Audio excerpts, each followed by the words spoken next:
senior mi. Dupsy, àwọn ni senior mi, àwọn ni bọ́ síwájú. Ẹ̀mí máa ṣe wọn last ní wọn nílé yomi. Lady, tell me what's up, how are you doing? Lady baby.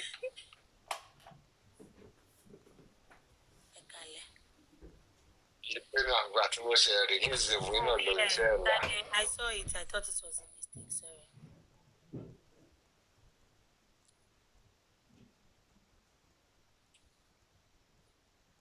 Hello. Yeah, I told them. Oh, it's just for you alone now. Me, my anybody. So.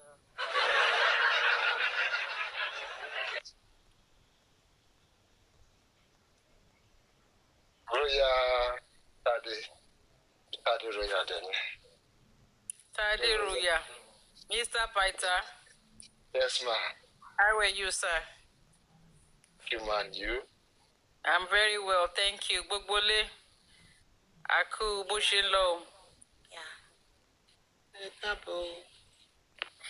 Mokonfe, quickly, I don't know how far. Mokon, this, I did on the Twitter where the IGP made some submission about, they have some people trying to undermine the police workforce. So I think, Boya Moladelemi or the British law put link on Facebook that people should go and make comment. Or at least and I feel like maybe if we have some of our people, we are like 380, almost 400 on the platform right now. If we can have as many comments tagging the IGP or the police force to what Yomi is doing, I think the more comment they have regarding that, I think that we kind of get their attention. I'm just assuming, me more. What do you have on that? So if we have a lot more comments tagging them on what this guy is doing, that we kind of like attract them and see, like maybe they might want to look into it. So I'm just going to bring it up whenever I think any chance to come up, so so real quick.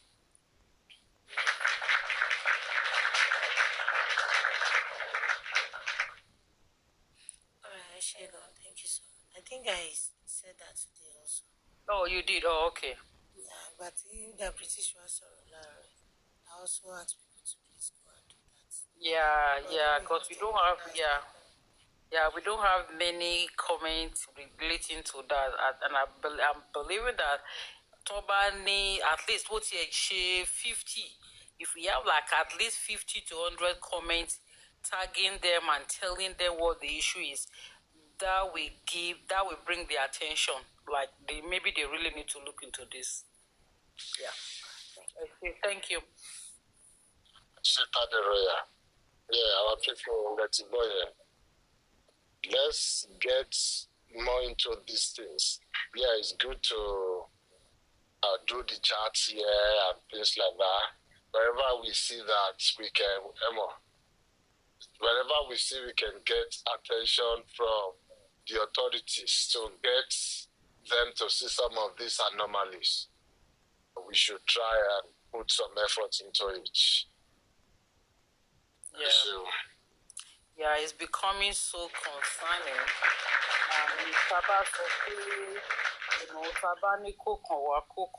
At the end of the day, it's just going to spread like wildfire. People will start using the same thing, just using police to illegally arrest and harass people. That's just very illegal. So we just have to at least but we have to be more proactive to doing something, So we've seen multiple cases. So she pay or social media, no ni oti catch attention the police force and they acted on it. So the more comments, the more the tag, the more, that we can actually do something. But we just have to be proactive about it. Yes. The Wakajeje,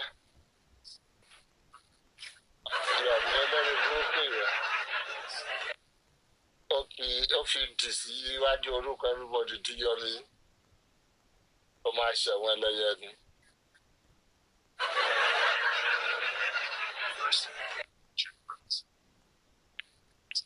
that's about your there. The thing is that, yes, mommy. No, don't call me mommy. Oh, sorry, lady. Tell me.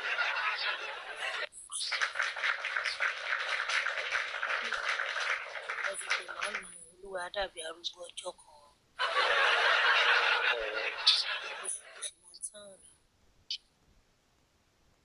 Sorry, my boy. What you want? Okay. Lady, tell me. Yeah, thank you. That's better. Oh, tell me. Mr. Paita, mi ò lè sọ̀rọ̀ for 2 days. Àwọn ará platform yóò jẹ́ bẹ̀rẹ̀. Ṣé ẹ fi pé ó yẹ kí n máa fi voice bá wọn sọ̀rọ̀? Tẹ́ mo sọ pé ẹ̀yin nìkan tẹ́ bá ti wá, tá bá ti tújọ sọ̀rọ̀ bá tún mute. Àti lójú ayé nìyẹn sọ èèyàn dẹ̀ máa mọ bí ọ̀ṣẹ̀ máa ẹlẹ́ máa mọ bí ọ̀ṣẹ̀ máa ra ṣẹ́ra ẹ̀bẹ̀ yẹ.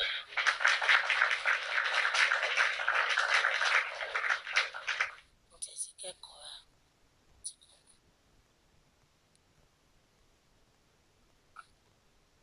Láì nǹkan bẹ́ẹ̀ ló máa jẹ́ kí ọmọ òpókè à ó tiẹ̀ ó ṣe ó yẹ kí ẹ wá concerned. Ọjọ́ méjì ẹni yóò sọ̀rọ̀ ẹ̀ gbóhùn ẹ̀ mo lè lè sùn tó bá jẹ́ mi ni o. Tó bá jẹ́ yín ní kíni?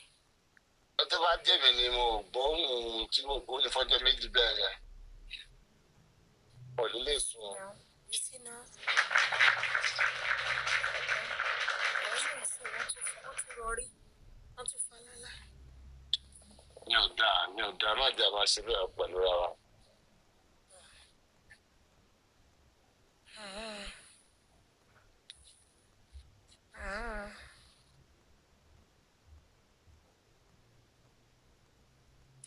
Dupsy, ṣe bẹ́ẹ̀ ni mo ṣẹ̀yìn ni kí ni mo ṣe fún yín? Mina, ọ̀gá mi, ẹ lè imagine kí lady tèmi máa sọ pé káwọn matchmake mi àti Yomi. Yomi kẹ́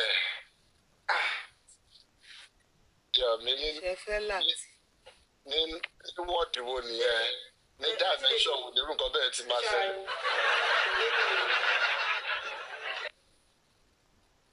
No, I won't take that. Mo fẹ́ mọ̀ nǹkan tí Dupsy lè ṣe fẹ́ anybody. Níbo ni ẹ ti ń wá? Má romance irú àìdí àrẹ rárá. Sàbàtà ẹjọ́ bá mi try àti mute mọ̀ bí ẹni sí. Mi ò rí wọn mute. Àníyàn. Yẹ mi sí. Ó dà pa àwọn náà the same kíní Maxi Fresh yìí lẹ́nu sí. The same kíní Maxi Fresh yìí làwọn náà ní. Ẹ lè má rí wọn jábọ́ lẹ́gàn. Retain me. Leave me alone, I've been calling you. Ṣé pé fóònù mi? Mi ò láì nǹkan tẹ́ ṣe yìí o. Tí mo dẹ̀ ti wá di Pythagoras. Ilé ń wá wọn fún. Gbọ́ngbà tí mi sọ fún mi.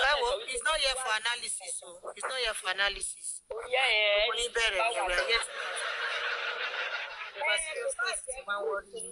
ẹ̀yin tí ẹ̀kọ́ comment section ni mo dá lóhùn. Wọ́n ní kó analyze voice note ọlọ́pàá. We are not here for This analysis. We are here for cruise. What's the missing? Anyway, my matter. The Pythagoras. The single. There's some baby in the road, the bass, baby. Jẹ́ káfí ẹ̀ ní wọlé ní platform. Dúkìá owó ayé gidi gan ni o. Kí ló ń wọ́n fún? Jẹ́ wọ́n ara wa dé. Ó wà Àjọ ń wára wa ni. Báwọn ṣe ń wá mi lèmi náà wá wọn. Níbi kíbi tó bá wẹ̀ lọ jíṣẹ́ fún wọn náà pé wọ́n ń wá ní èmi náà wá wọn. Àgbọ̀. Ṣé wà? Mo bá pa àkáàtì ìríra wa ká yọjú kan tó wà lẹ́yìn. Èwo la tún rẹ̀ yọjú báyìí? Nǹkan tó dé fẹ́ wá mi náà ni. Àárẹ̀ méjì dẹ̀ ló wà. Bóyá Yọ̀mí ló ní kán wá yín ṣe mọ̀. Àárẹ̀ àwọn méjì dẹ̀ ló wà. Àwọn náà kò tó wà. Wá mi àárín rìn. On those that knock, the door shall be open to them. So kí ló ṣẹlẹ̀? Kí ló ń sọ? Mami Kira, do you know what's up, Nipe? We are here tonight to just keep the tension as cool as we can. And that is why we are here to catch some cruise. Because we notice a lot of us have been taking a whole lot of things so serious. So yeah. I'm making it feel like Yomi is doing something barbaricious. Meanwhile, he's not doing anything. Okay, barbaricious. You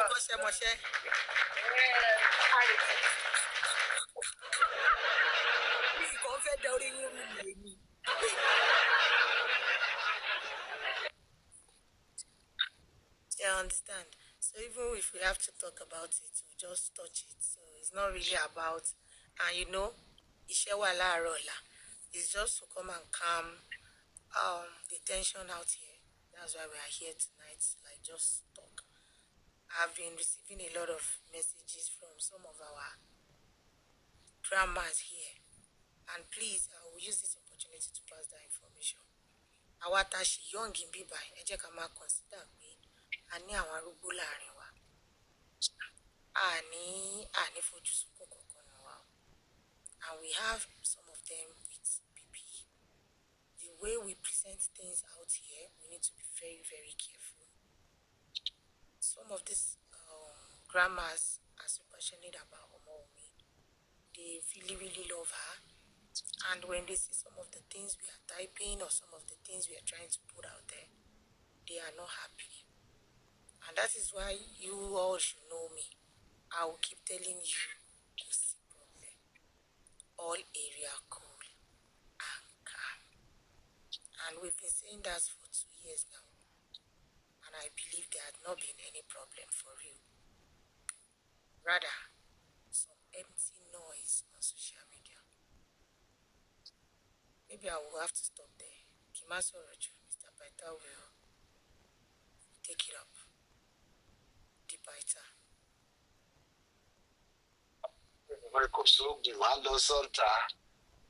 What I got versus what I order. Back to sender. This bedroom one ball Arizona.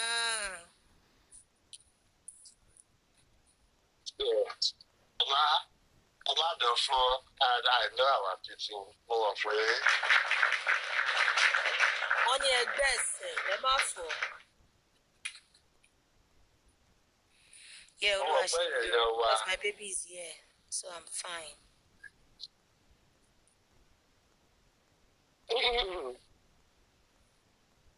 The Yomi is pulling out the best out of his life. He's been acting and he's not been getting anything. There's been no accolades. Lórí gbogbo acting àti gbogbo movie nífẹ̀ẹ́ mi àbí Tiremide àbí kí lorúkọ movie tó ló ń ṣe kiri lọ. So this particular ó lè jẹ́ lásán tó máa ṣe kó tó wẹ̀wọ̀n náà nìyẹn finally.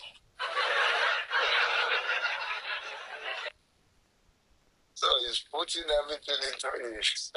Otherwise, see, people will Yomi, as much as it is irritating to hear some of the things he says, it's also funny when you see the kind of emotions he will just bring out from nowhere. You'll be wondering what you share. Ẹ máa ṣe pé ẹ̀kọ́ báyìí máa ṣe ọmọ lágbájá, ẹ̀kọ́ báyìí máa ṣayé lágbájá lórí kiri lórí rọ́tò ń pa.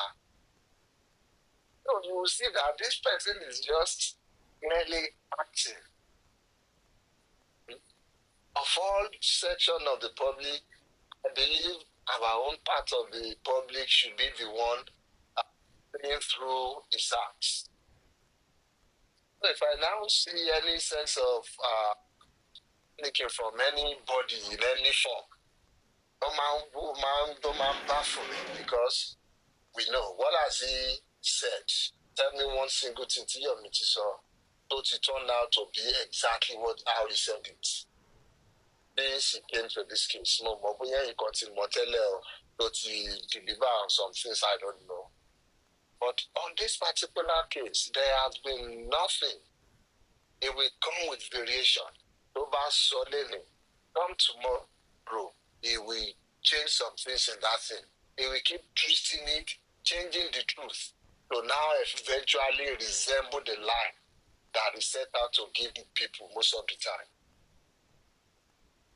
He will tell you how to declare Wumi wanted. The same Wumi tell not declare, Tony only arrest warrant. Is that the same Wumi you now have to run to presidency to start a fresh investigation altogether? Is it the same Wumi? No. The presidency ti wá pàṣẹ tó yá o. Ẹ lọ ṣe iṣẹ́ yìí o tó ti fún IG ní directive. And up to now, for close to a month or more now, nothing has been done. The presidency wá kéré lọ ayé ni. But then, presidency ti Yomi kéré lọ ayé. Presidency ti Yomi kéré lọ ayé. Because clearly we can see that Omomi is bigger than Yomi's presidency. Bigger than all the directives to know what you. But then, yes, is it true that you have some scrupulous officers out there who will do anything to earn some naira? Yes, you have them everywhere. We have these corrupt officers everywhere. When you now have somebody as corrupt as rotten as Yomi Fabiyi, it will be a match made in heaven. Yomi Fabiyi coming together with corrupt police officers, trying to abduct innocent citizens. At the end of it, can they afford this attention? If they bring all their shenanigans close to me, can they afford the attention? Can they afford the consequences? That should be the question you'll be asking whenever you feel the need to panic on these things. The next question is, can they really afford it? Because number one, the first thing is that, is there truly any presidential directive starting from his own manufactured voice notes? I know some of us believe, any voice note of a police officer, Columbus, or and all that. Again, I can't put anything past Yomi Fabiyi. Yomi Fabiyi could have just generated that voice note with any woman in this area, anywhere. Because the voice note is about to be last week or upper week. Do you want to be 33 spending on? Why is Yomi Fabiyi just releasing it now, just to try and gain some ground with his argument with King Yanjana?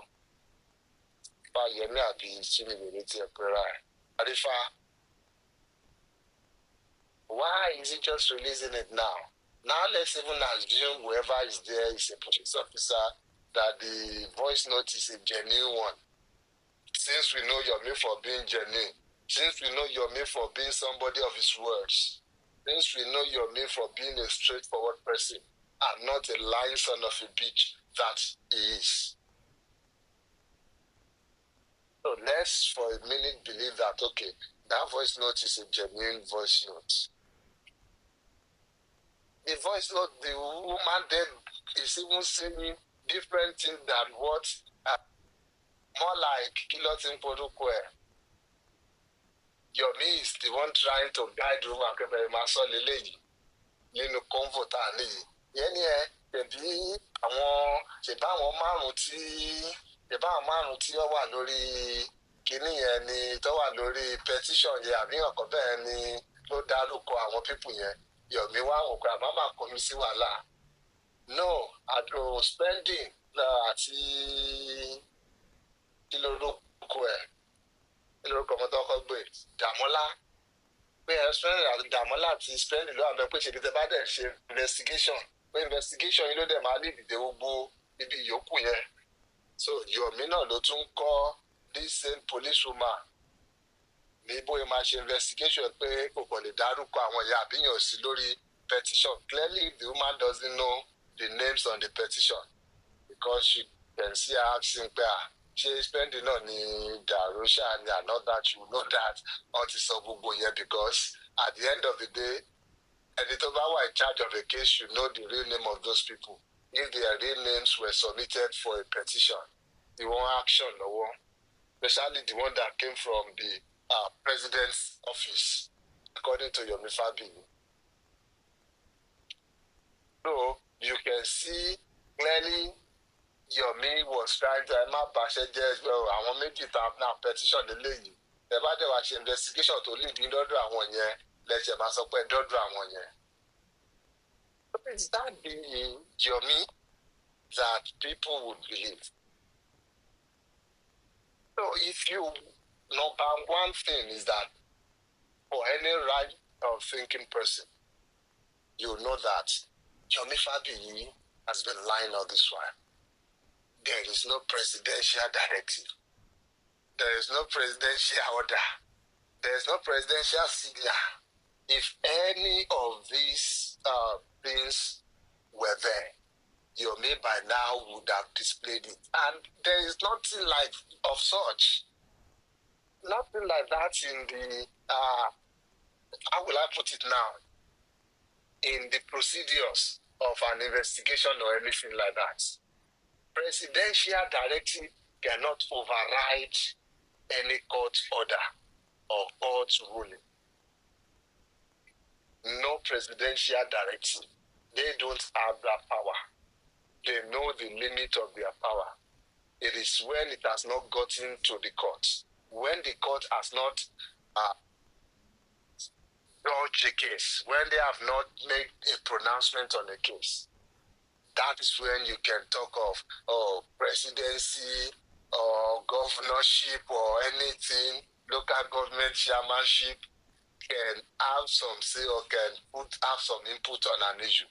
Not an investigation that has been concluded and closed by Judicial Commission, which is the coroner's inquest. The presidency has no such power. At least one thing we all know when we were still little, when we learned from government, the arms of government, we know even though the executive looks like they have power, we know that it is the judiciary and even the legislative that has oversight functions on them. Yes, they might be the one providing funds for these other arms of government because we are in a twisted end of democracy here. But we still know that more other arms of government, they might not have but they still have this oversight function on the executive. So knowing that there is no presidency order, presidency directive, presidency with a cocoon from anywhere. And if Yomi is now basing his whole charade on this presidency, whatever, then we know everything that comes from it is definitely a lie. The only thing you can hold that is tangible there is that Yomi is using whatever little funds is able to get from the public, is using it to buy corrupt police officers, try to bend them to his own wills so that they can carry out his own evil agenda for him. And at the same time, don't forget, this evil agenda is only leading to one conclusion: to get more money from the public and to appear to be somebody of relevance in the society. That's everything Yomi is aiming for all his life. He wants money. He wants to be known. That's why before you see him speak 5 sentences, you would have heard him say, no, as an actor, as a celebrity, as an activist, in Muboranda, because money.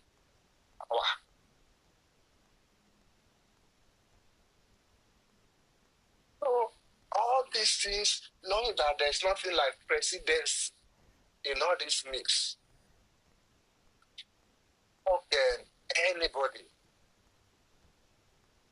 even from his own camp, anybody thinking logically, how can you believe in anything? And that's why I was asking the question, can they afford the attention? In fact, let me put it, let me go to the extreme with it. Can the presidency, afford the attention of maligning a widow, of maligning family members, based on whatever a failed actor, a pedophile apologist is saying out there? Can the president or the whole presidency themselves, can they afford that kind of attention? They cannot, definitely. Your guess is as good as mine. They cannot. And that's not taking away the fact that it's a jungle out there. You have people with no conscience, police officers with no conscience, that can do some things. But can it come from the place of real power? No. That is the simple answer to that question. No. Why is Yomi now top of the president? Why is Yomi? Why is he the one calling a draft lawyer, tell your client to go and submit himself to Abuja? Why? Is he now the PRO for the police force? Is he the PRO for the police force? No. It's because what you won't on that the baking igba. O better to buy them for my submit ara. One way or the other. Àwọn group ti tèmi tó money there. Wọ́n sáré wèlé and then get. Wọ́n sáré ya photo, wọ́n sáré ṣoríṣiríṣi. Even when the news now comes out, okay, ọmọ ẹ kàn lọ bá wọn fà ní pé mo gbọ́n pé ẹ̀ ń wá mi. Ẹ̀ẹ́dẹ̀ really wá mi. Even though it's getting out of there in the next minute, at least when I started gbé photo jáde fún yín pé mo ti get àdúrà yẹn dé Abuja o, àsáré wa gba balance yẹn. Torí gbogbo ètò ṣe advance lọ́yìn fún. They just get them to Abuja. Even though the next minute the boy is back to his bed, it would have still counted as win for Yomi because I have to feel and that's a win for Yomi. He doesn't really care about the justice. Because at the end of the day, let the whole world obey gbogbo àwọn ọmọ yìí. There's nothing except you want to abuse whatever authority to any section or any department, whatever section of any police department that's speaking of this boy, except they want to abuse their authority, go beyond their powers, abuse the fundamental human rights of these boys, build court processes, abuse every known decency we have. Other than that, there is nothing anybody in the whole world can do to these boys, or to anybody for that matter, that has not been indicted by that corona sitting. Nothing anybody can do. Yes, if you have a different case with them, it's fine. If you have something else with them, oh, they've taken money from you, they've done this to you, they have lied to you, you have a contract with them, you've given them a job, or you've paid money to them to do something for you, they did not carry out their own part of the agreement. Those will be other things. Yes, some of them might have some criminal elements in them, but it will never relate to what happened to Mohbad or what died Mohbad. The only person that must occur at presidency day, presidency Shekinekon, in relation to the death of Mohbad, that would make some form of sense would be the nurse Wendy.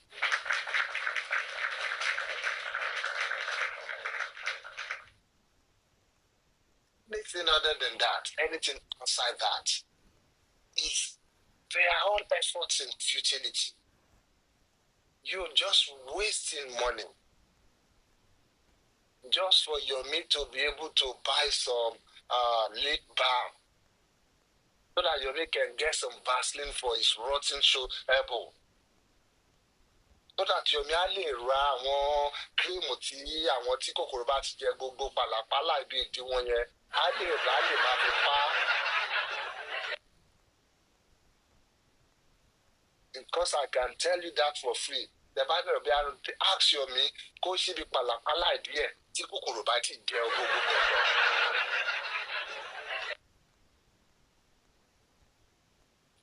So you're just wasting money fún Yomi láti ṣe the basic things of life.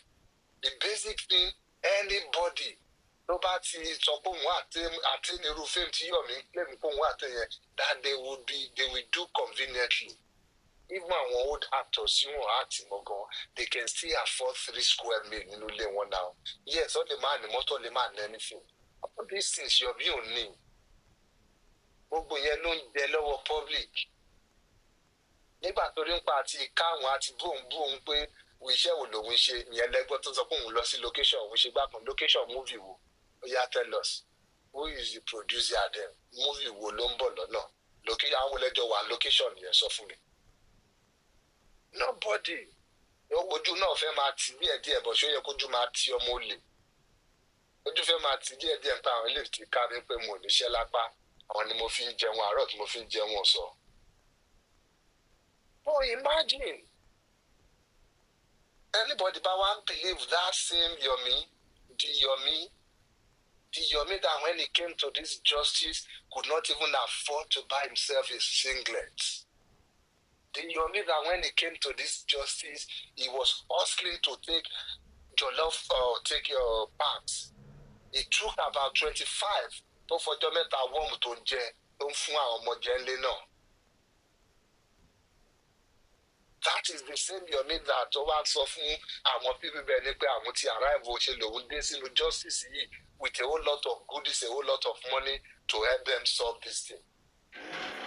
You've forgotten how Yomi was going about platform to platform, trying to canvas them, get them to put their earn money into his pockets. When he got busted, he started using NGO. NGO, let's solve fún. And people here much more NGO. And your best, you know, he likes going on and on about rubbish. Once you see your metoti just know that one is rubbish. Ó fẹ́ fi rọ́bí, ó fẹ́ fi bambuzu wọn ni. Tó bá sọ dé stage kan tó bá rí pé wọ́n fẹ́ gbọ́, á dà sí rọ̀. Bó bá ń ṣépè fúnra, la máa ṣépè fáwọn tó rọ̀ bóyá wọn àti organize òun yẹn. Is that the same Yomi any right thinking person would take serious? The only people that can take Yomi serious, the only kind of people that can say, they feel there's something to what Yomi is doing will be the bottom barrel threat of people to our low lives here. One the paparianos of this justice for Mohbad. One Latis. One Yedemoboke. Those are the kind of people that I feel there's something in what Yomi is doing. But on the side of right thinking, on the side of people who know they are left from their rights, of course, we will see all these things for what they are. Theatrics, movie in the making, gymnastics, nothing more. Where is the presidency order? You need to leave voice note in quotes. Because I'm not part of the people to believe that woman is real. At least not for now. I like seeing proof, conclusive, definitive evidence of something before I believe it. Maybe that's how I'm wired or trained. Because from the words of I want to play, then the woman to play, it shows the woman doesn't even know what she's doing. So, but then, for the sake of this conversation, let's agree on so Yomi to lè gbé voice note ọlọ́pàá yẹn jáde tó lè record Yomi tó lè wà very what's the word here now? For lack of better word, Yomi tó lè wà very stupid and not having regard for anybody for the law. Tó lè record ọlọ́pàá yìí. Tó lè gbé síta. Tell me this Yomi will not harm this presidency order. With this meeting or this national security advisor, because this fool just keeps throwing names around. Divert the presidency, national security advisor. So this issue by the national security in Nigeria, right? These boys are like terrorists, or these boys are like justice for Mohbad. What national security in Nigeria is going to collapse the whole nation, right? Yomi the national security advisor, ti ṣetán pẹ̀lú àwọn Boko Haram. Ó ti ṣetán pẹ̀lú àwọn IPOB. Ó ti ṣetán pẹ̀lú àwọn tó fẹ́ ride under the guise of election tó ń bọ̀ láti fi bóyá overthrow government or anything. That national security advisor is done with all that. What they are now interested in is justice for Mohbad. So you will see, you will be wondering, but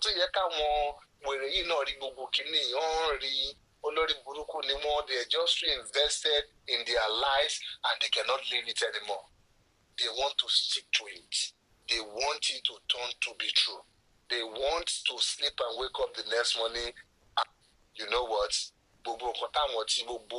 Illegality money. Somehow something happens. It's now turning to something that is the order of the day. It's now legal. They want to wake up to a day where picking up, abducting people from the street is now considered fine. Nobody wants to frown on that anymore. That is the kind of society they want to wake up to because of all these lies they've been building. Tell me. Yes, because they cannot imagine it in pé gbogbo nǹkan tá a ti ń ṣe látọjọ́ ọjọ́ ẹ̀ àti ó ṣì làwọn ti ń ṣe. Bí àwọn tí ara àwọn lẹ́kún jayé ni, bí náà Yomi ló ń jayé yẹn, ara àwọn ló ń pa lẹ́kún. Bí àwọn ti ṣe òṣìṣẹ́ lọ́dọ̀ bàbá Mohbad, àwọn tún ti gbé sàárà òṣì wọn, àwọn tún ti ń ṣe lọ́dọ̀ Yomi Fabiyi. They cannot wake up to that reality that all these things they're just figments of their imagination. They cannot imagine it that all these things are being for nothing. That is why they will stick to this line. That is why they will try with everything in there. We'll try and make something out of this. They face style of film. But go down West Abuja, go touch on when my body go touch on one, go room or go everything. Even in the Stone Ages, I don't think they still have some laid down rules. One way or the other, okay, by machine but mama more in Tabamat, Galebo or Loco, there's a way we go about it. Omalang or Kotatiri, that Coco establish, There were still rules back then. Oh, you see that this yomi fabiyi as a person is just an entertainer. Not even one for that matter. He just wants to ply his trade of acting. He has learned a whole lot of things, and Kosibito Tife Lomo is being rejected in the industry. But belongs to any union or any kilotomato or group in the film industry. And it's you roll out is on due see a gone. No, because if I say film, you know these people they work in, they have to belong to a union, because to promote here, because promoter to my share, because anything. No, but I've been on YouTube, you know, the other chat YouTube. You may not look fair one there. It doesn't go here, no go to share YouTube. It only from man to mouth. Maybe recently, to jump out when you share and share could you lower because of her. Or if you lady, or you started that wolfing, no share data to match data 1 month. Can bet you every week in your mission data to the you don't come lower near. And it's openly showing it. Yes, so I'm in this thing for the money, yes, but maybe most people are not seeing the signs. And anybody take Yomi serious? Yomi, can you show us the presidency order directing whoever investigate you? Show us. Even if it is the IG letter, then you, Mr. Yomi Fabiyi or Break the Silence Foundation has complained about something, please investigate it because that's what the IG will give any section of or any division or any department under him. The Boyati presidency party Funi order yes, so continue to start Yomi Fabiyi so you only break government we really need to investigate it. The president it is on IG. Then IG will release a memo, an instruction, a signal to whichever department about looking. Mention them that yes, I have this information with me. Please go ahead and investigate it and let me know. Where is that letter, Yomi Fabiyi, stating all this? Where is that? Why is it that you don't have anything official from the presidency, from the National Security Advisor, or from the police? Why don't you have any of these things? That all you have are the illegal stuff, the unlawful ones, recording people without their consent. Yes, even though I don't believe these people are anybody of authority, believe they're just willing actors like you that wants to participate in your charade. Why can we not have anything official from you, showing the public, giving some legitimacy to your fraudulent organization, your NGO? Because it is fraud. If you come out to people and tell them, this is who you are, this is what you're doing, there is no evidence to it. In fact, if there's any evidence contrary to what you have said, that is fraud. So take me up on it. You are a fraud. Your NGO is a fraud. All your actions are fraudulent. Yomi Fabiyi. Oh, where? Tell me, in what world will all these lies now come together to now become the truth, not in any dimension of the word. The question still keeps, we still keep asking the question, and they afford this attention. I'm saying this so that some people who are still in some, I won't say, some people who still feels, oh yes, I know your miss and irritant to everybody. Yes, let's just leave it at that level. Pay irritation, the boy, yes, think about irritating you. I know we can, let beyond me, but that is what your fabiyi is. Bobo kini there is an expiry date to Bobo theatrics here. Bobo steps here. To stage could any other step more.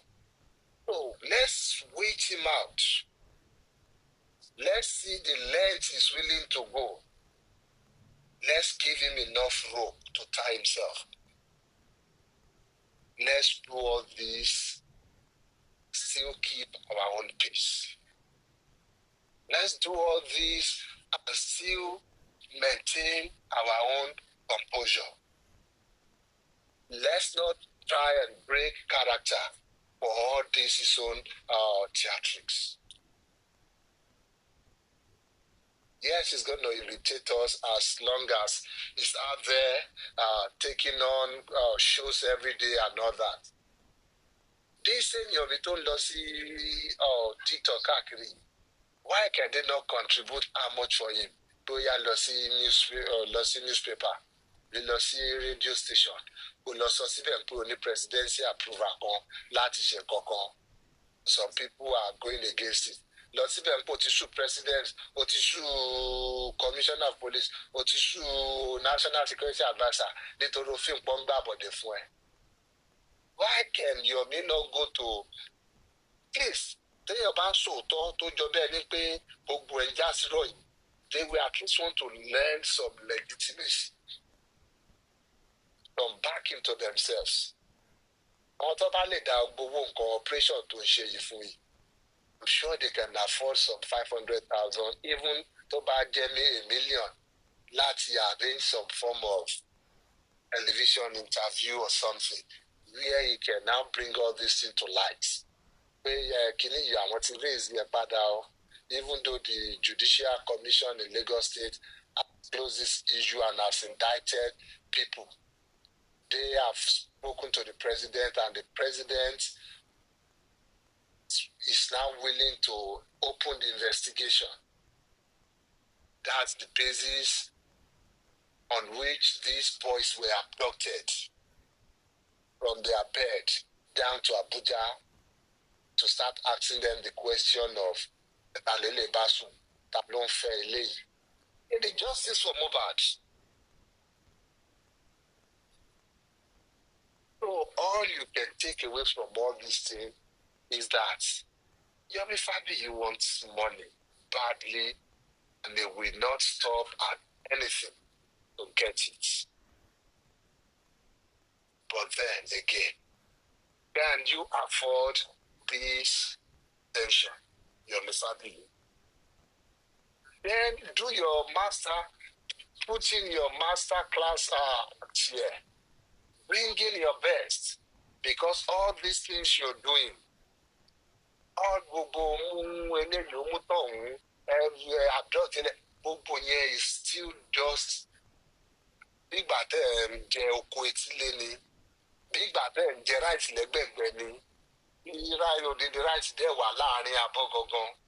we know where you guys have been fixated on for the past 3 years now. Why not go for the goal? Why not go for the target, Gogo? Why not? You guys say you're tracking. Not even going to discuss all this, your unlawful, even if they were to be real. Why have you not tracked? Tracking is supposed to be a continuous something now. My track on my print paper if you are not the it's computer, right? it should be something ongoing. Because even the tracking, be your phone go, you will still ping the last place the phone you were on. To buy a phone there, but you can even some tracking both by phone there as long as you see the phone is still with that person, right? If you're doing the right kind of tracking, and then some you will still get the person. So if you have all these things, why not go for the master class? Why not put that stroke of mastery on all these things you've been doing? Why not paint that masterpiece that you have been why not complete it? Why? What is stopping you? Why going for spending? Why going for Damola when you have Omohumi in Lagos State? When you have Omohumi in Nigeria? Why? What is stopping you? You want the attention. You want the relevance. Why not go for it? Daring you, yomi fabiyi. Why? Why? Why not just take the bull by the horn? Why all this rubbish? Why can't you stupid lords tell him that target target why not go there? The target in accomplice according to you. Target had the name where. Why not go? Why not just get this thing over with? Why are you dancing around the problem? Why are you dancing around this thing? Why not go ahead and just grab her? Why not just go ahead and abduct her? Why not do these things? What is the point of your tracking? What is the point of your 200 million that you said you have spent over on this case? Until there's anybody told us, I stop when you know conversation, Mr. Yomi Fabiyi. 200 million, how do you know? But they were all just there like fools, which they are. You just go there, you shout, you turn it to wala, you bamboozle them, and before you know it, to buy the Koboya you want to so, what is that draw? Mr. Yomi, I've gone. And I went to ask him question, and when he was there, why can you not stop him and ask him the question?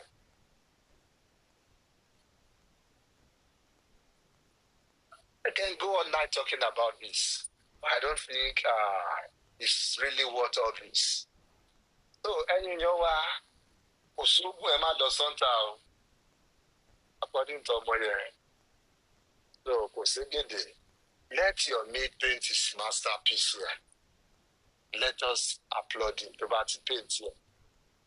The question is, can they afford the attention? Meditate, are you still there?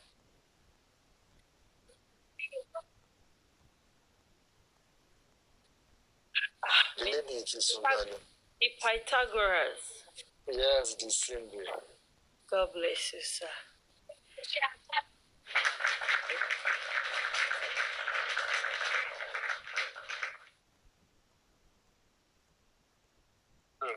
Mr. Pythagoras.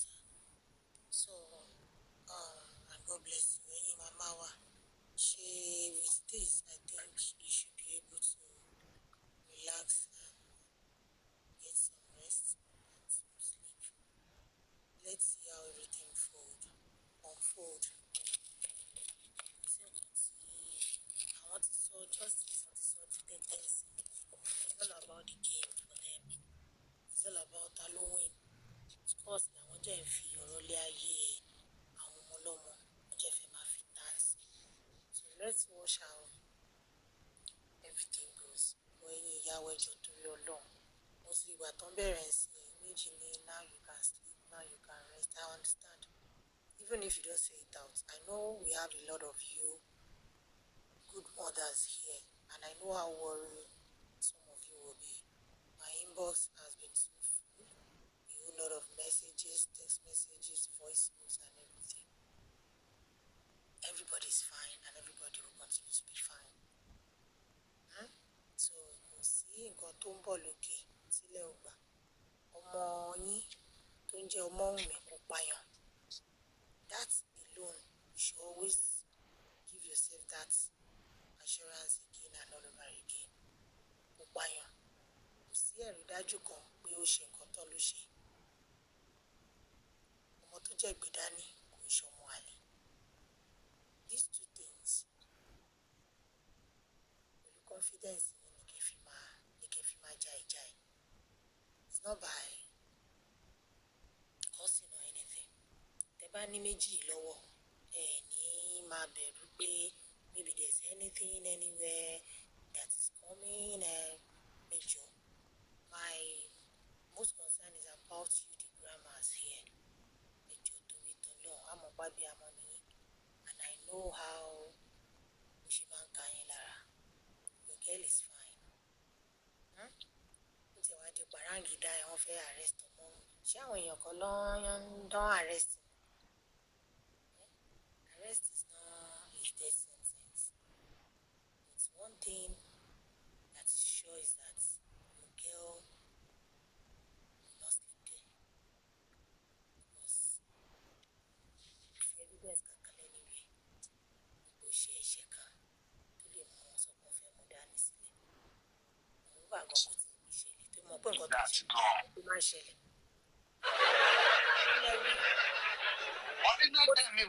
Let them even go there. Let them try to arrest That her will even or give us the end abduct her. justice. Let them even do that one now. Kó má ṣẹlẹ̀ pé tó bá ṣẹlẹ̀ yẹn láwọn èèyàn tó máa dìde tì pé kí ló ṣẹlẹ̀, kí ló tẹ́ tún ṣerú nǹkan báyìí. Bóyá yẹn gan ló máa fún wa justice ìgbà tẹ́ bá ń sọ kó má ṣẹlẹ̀ yéèyé. Ẹ lọ fọkàn balẹ̀. Ẹ lọ relax. Do you understand? So bóyá yẹn gan ló máa jẹ́ kí gbogbo lílò ọmọ yín kó tiẹ̀ lọlẹ̀ á tiẹ̀ lè yan kú. Ẹ má bínú pé mo dá inú. Ṣé mọ̀ pé ní ìjẹta tá à ń gbọ́ recording QH radio, àwọn òpónú àgbàyàn òṣìkan tó ń sọ pé kò séèyàn mọ́ lẹ́yìn ọmọ òun ni.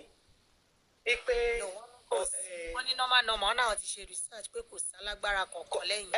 Lẹ́yìn ẹ̀. Kò sí anybody pé kò séèyàn kankan tó ń pé ṣọmọ páwọn máa ń sọ tẹ́lẹ̀ pálágbára kan ń tì lẹ́yìn. Kọ́dà lọ gbé náà nígbà tí ó lè sálágbára lẹ́yìn. Wọ́n jẹ́ káwọn tí ò lágbára yẹn kọ́ ṣiṣẹ́ wọn. Nǹkan fóònù náà rò lọ́jọ́ yẹn nìyẹn pé system kókò sí alágbára lẹ́yìn. Báwo ló ṣe wá difficult fún yín láti ṣe nǹkan tẹ́ sọ pé ẹ fẹ́ ṣe tẹ̀sẹ̀ṣẹ̀ wá ń sá kiri? Wọ́n náà ti lọ sí orílẹ̀ Ìgànmú. Orílẹ̀ Ìgànmú. Pápájà wo ni? Orílẹ̀ Ìgànmú yẹn, mo rántí orúkọ yẹn tì lénìí. Mo jẹ́ pé ògbórí ẹlẹ́yìn. Mi ò lè gbàgbé mi kan. Ó tiẹ̀ ní kó máa bèrè lọ́wọ́ yẹn pé kí ló ń wá kí ló lè gbọ̀n nítorí Ọlọ́run báyìí. Èmi náà fẹ́ ọmọ ẹ̀wọ̀n tó máa rìn sí jàre. Mo gbọ́ ọmọ lọ sùn lórílẹ̀ Ìgànmú. Èmi náà sọ pé ó ní kò lọ nọ́mbà ẹ̀ mọ́ múná bájọ tí nọ́mbà ẹ̀ ò lọ mọ́ ó ti pa fóònù. Wọ́n ní gbogbo wọn ti yọ fóònù pé nọ́mbà kúrò ní fóònù. Mo ní wáò.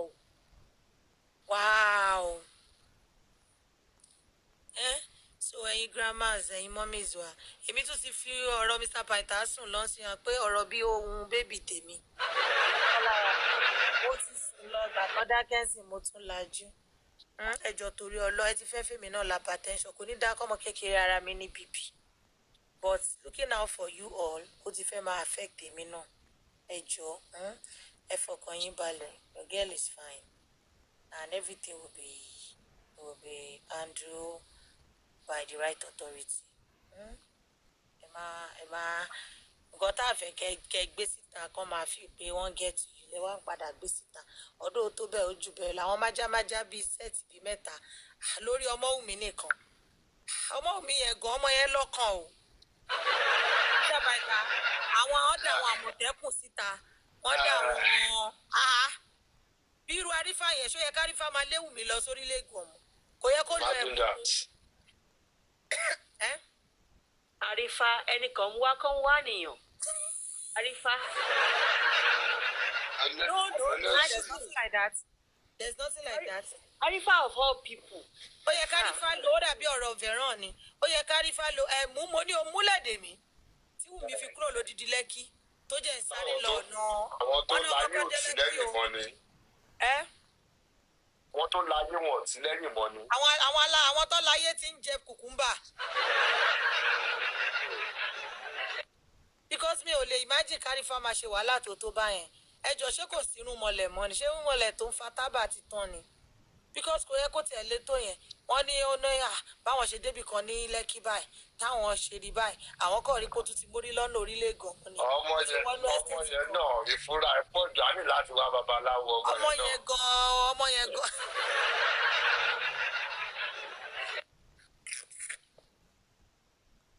And when you hear all of this ẹ wá máa wò pé ẹjọ ṣọmọ Wùmí tún ti pé méjì ni tó bá sọ àwọn ọ̀rọ̀ yẹn máa wò pé wọ́n ní ìyáláyà wọn. Ìyáláyà presidency. Wọ́n ti pè ní Àbújá ń sìn òun náà gbọ́dọ̀ dá Àbújá lọ́la mi bí like kí ló ṣẹlẹ̀ inú mọ́lẹ̀ tó ń fagbó lọ́mọ mi yẹn sí ọmọ yẹn gan kọ́ lọ́n ṣe. Presidency dey learn work lẹ́gbẹ̀ẹ́ ọmọ Wùmí. Lẹ́gbẹ̀ẹ́ ọmọ Wùmí ọmọ yẹn lẹ́nu gan-an kọ́ tó lè pè yàn worldwide èmi ẹ̀gbọ́n ẹ̀ náà worldwide ṣé ẹ̀ mọ̀ ṣé yóò yìí sí. Kọ́ tó lè pè yàn worldwide ṣó easy ni. Do you understand? So ẹjọ́ ó kọ́ lè slow ni everything tẹ́ feel pé bóyá put in place everything has been put in place. Lánàá mo rí gbogbo comment every one of you everything tí gbogbo yín kọ pípẹ́ ọmọ mi should do this she should do that everything ló ti wà in place kò tí ì kò yọjú síta ni and it's just like that because of the country that we are. So relax kò sí àkóṣípadà àwọn advice yín no everything ọmọ mi should do this ọmọ mi should do that everything has been put in place and it's just one step at a time. Ó máa tẹ̀léra wọn in a way tó máa fi ní dá gbogbo ẹ̀pọ̀ mọ́ra wọn tó máa fi make sense tó jẹ́ máa fi fún wa ní good results. So please everybody should please be calm. Not too much lọ́wọ́ Mr. Pythagoras jáde lálẹ́ ni because it's a new week and everybody needs to start this new week with some assurance of everything is fine. Ẹ jẹ́ kó máa fún wọn lámbà làwọn yẹn wá yóò wá jẹ wọ́n jẹ́ máa jẹ kù ẹ̀yin ẹ̀kọ́ ẹ jẹ́ ká máa gbọ́ wọn ká máa gàṣọ. Wọ́n yẹn ló ń pè ní owó wà lọ́wọ́ yín ẹ jẹ́ ká bá yín náà jọ̀wọ́ ẹ bá wọn lọ́wọ́ ọwọ́ wọn ni. Ìgbó wà lọ́wọ́ yín ẹ jẹ́ ká bá yín là. Do you understand? So please ẹ̀yin mọ́mí ẹ lọ sùn. My voice is going in and out. Even thank God I'm out because I decided to talk today because my baby wants to come and talk. I've said I'm not because then lè fà mí léré gbogbo ẹ̀yin ìyá yẹn ẹ ti fẹ́ jẹ́ kémi gan mú gìrì Ọlọ́run nìkan ló kàn fún mi ní courage pé kí Mr. Pythagoras wà ń bẹ̀ pé dìtẹ́ mi go and relax dìtẹ́ mi má jẹ́ ká ẹ má gbé kọ́ làwọn ìyá yẹn mọ́ ìfi wọ́n lẹ̀ dìtẹ́ mi ẹ má wọrí àwọn ìyá yẹn máa wà okay ẹ̀yin náà lọ relax ara yín so everything is fine and we promise you all as bílẹ̀ bá ṣe mọ́ ní àárọ̀ yìí ẹ máa bẹ̀rẹ̀ sí máa rí àwọn èsì díẹ̀díẹ̀ lágbára Ọlọ́run kí Ọlọ́run kó gbà fún wa kí àtìlẹ́yìn ẹ̀yin náà àdúrà yín ni ṣe understand àdúrà yín ni so all we just need to do is support ọmọ mi with a whole lot of prayers. Ṣé ìyẹn tún dùn yẹn ni ó dá mi ní pé bébì mi mọ́ okay Mr. Pythagoras tí Mr. Pythagoras bá ti ṣe kìíní ṣe nítorí gbogbo yín tún sọ ìwé ni bébí ṣé yẹn tún ti fa wàhálà ṣé bébì mi ti sọ kí ló kọ ní comment section náà kí ló tẹ̀ tí ẹ̀ kì í ṣọ́ gbà nínú. everybody ló kún wù everybody ló wù kàn pé bébì báyìí mo ẹ̀ṣẹ̀ understand ni ẹ kàn pretend ti pẹ́ ni gbogbo yín ni bébì wù. Ok ó ti dà.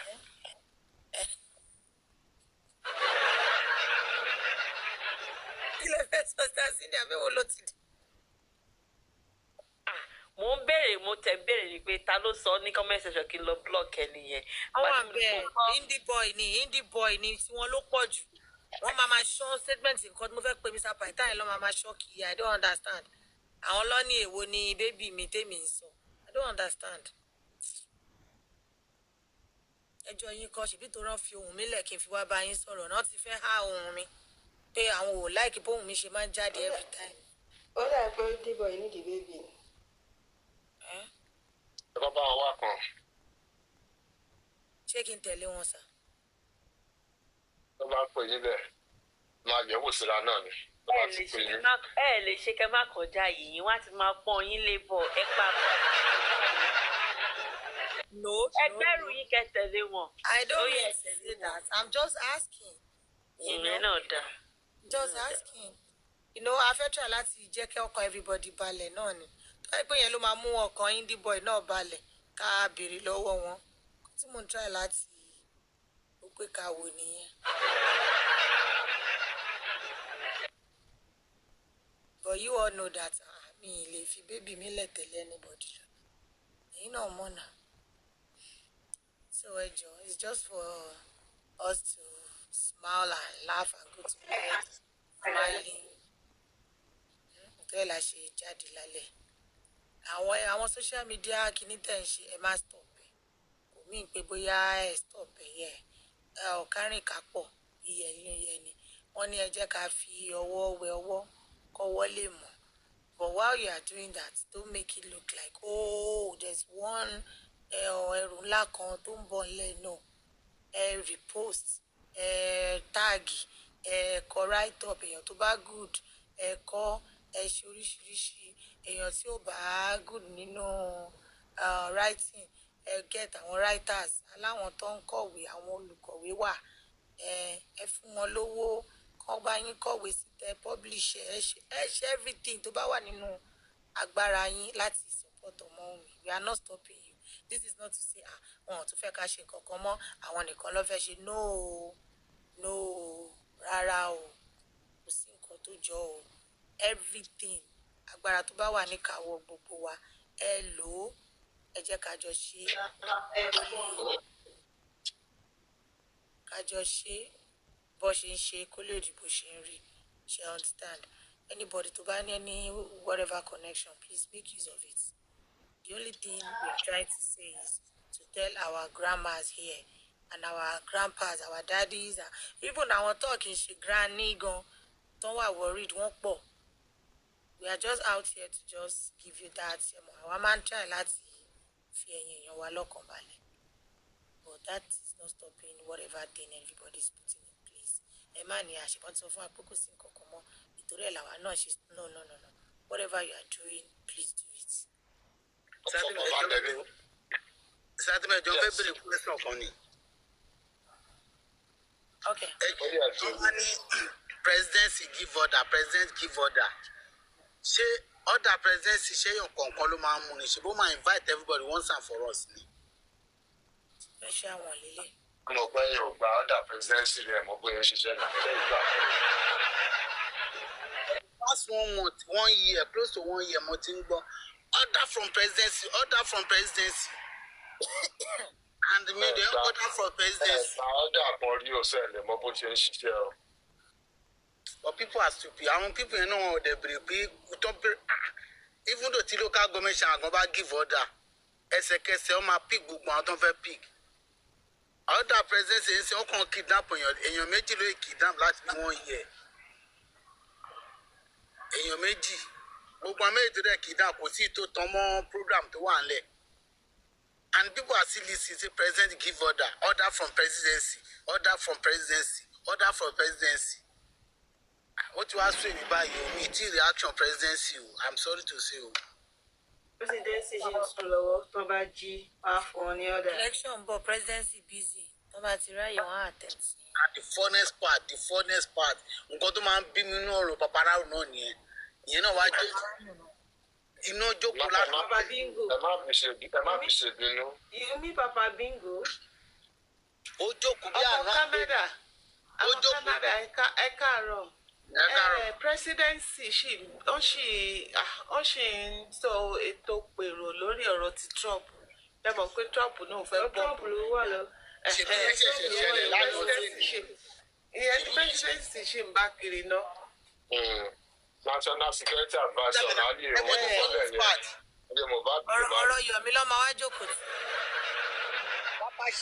Papa shit yẹn bí tí ẹ tún á tún fìdí ó lóun gbọ́n wá jókòó lánàá ó ní once Yomi say presidency has give order president say we no want to lose this election so he will take action when election is coming I will take action especially this Oshinyanye that coming now. wọ́n ní gbogbo àwọn èèyàn tó ń sọ̀rọ̀ pé presidency pé ṣé nígbà tí Yomi bá tiẹ̀ pé presidency pé ṣé kò yẹ káwọn mọ̀ pé nǹkan tó ń try láti sọ ni pé òun submit nǹkan fún president jẹ́ ti give order fáwọn tó máa ṣiṣẹ́ yẹn ni pé nǹkan tó kọ̀ yẹ kí Yomi máa sọ ni pé kó má pe presidency mọ́ kó kọ̀ máa dárúkọ àwọn tí wọ́n fún lọ́dà láti attend sí yẹn kí mo gbà gbogbo ìṣe all in the name of ó fẹ́ bá yẹn package nǹkan tó ń sọ pé bẹ́ẹ̀ tó kúrò ní the presidency pé fọ̀rọ̀ the presidency sílẹ̀ bí ìyá àjẹsẹ̀ presidency mọ́. nígbà tó ti mọ̀ pé presidency yẹn ló ń káwọn èèyàn kan lára pé presidency wèrè wo ló ti ẹ̀ ń pariwo kiri jẹ́ ká. àwọn èèyàn bá ti bẹ́ẹ̀ ṣe pé fún president àbí wèrè ni wàá ti presidency ni. àbí presidency wèkẹ̀ síwín. mo kò wá wàláhì ọkùnrin presidency and order láti ọ̀dọ̀ presidency order from àní mo ní president give us ṣẹ́dọ̀ pé ṣeré ni order ní presidency straight lónìí àwọn ọkùnrin presidency àbí president kọ́ ni so that tells me pé paparazzi pẹ̀lú Yomi tó fi support ẹ̀ pa yẹn nǹkan kan wà láàrin wọn. lọ́sìn kan sí ọ̀kan láàrin wọn paparazzi ò bá ti kò sí kankan torí àwọn kankan tó bá jà ní àárín wọn tó ti ṣípò lọ́dọ̀ ẹ̀ yẹn it's all about competition it's all about control freak lòun náà ẹni tó gbọ́dọ̀ máa wá fún mi. ṣe gbọ́ pé wọ́n tún ra fíríjì fún yàn lẹ́nu. àwọn ti sọ yẹn láti sọ. èmi mo gbọ́ yẹn wọ́n ra fíríjì wọ́n ní kò ń ṣe bribe òde kan wá dáhùn láàrin wọn pé kò ń ṣe bribe ṣé ó ṣe kó mọ ni àbó ṣe wẹ́ẹ̀dì. Yomi paparazzi ló mọ nǹkan tí Yomi ń ṣe problem ẹ ni pé àwọn set of people kan ó ti ní issue pẹ̀lú wọn àwọn the likes of àwọn Aries àwọn kìíní yẹn ó ti ní issue pẹ̀lú gbogbo àwọn yẹn and ó ń rí gbígbà pé competition between them yeah ó ti bá àwọn yẹn jà àwọn yẹn jẹrìí àwọn yẹn náà dájú wọ́n ń takù Yomi káàkiri so nǹkan tóun ṣe ń wò pé no òun fẹ́ dúró òun fẹ́ fagbá káwọn jọ fagbára ran ara wọn who is good who is kìíní kan and I don't know everybody is just saying Arifa. In all of this, I feel like calling Arifa alone out is not even the issue here. But Mama one with God, to jẹ́ Mama abẹ́lé wọn, tó jó òun ló ń sponsor wọn yẹn ńkọ́. Mama tó lọ gba lóònù torí pọ́n fẹ́ arrest àwọn èèyàn yẹn. Òun àti boss rats, nobody is mentioning their name. Àwọn ṣáà lọ underg tí gbogbo wọn ń pariwo who are the underg. Some people are even mixing it up. Nípa àwọn Aries lọ underg. Aries are not underg. Aries is not underg. Àwọn yẹn kò máa ń fáwọn yẹn ní àwọn kíní kan tí ò sí bẹ́ẹ̀ kan. Unnecessary accolade. Accolade unnecessary ẹ̀kọ́ máa ń fáwọn yẹn ni àwọn yẹn kò pera wọn lé underg fún yín. Wọ́n ní president give order ẹ̀rù pé mò ń ṣe é ní. On daily platform lẹ́tí máa gbọ́ anything bẹ́ẹ̀ máa ní àwọn Aries ni. No!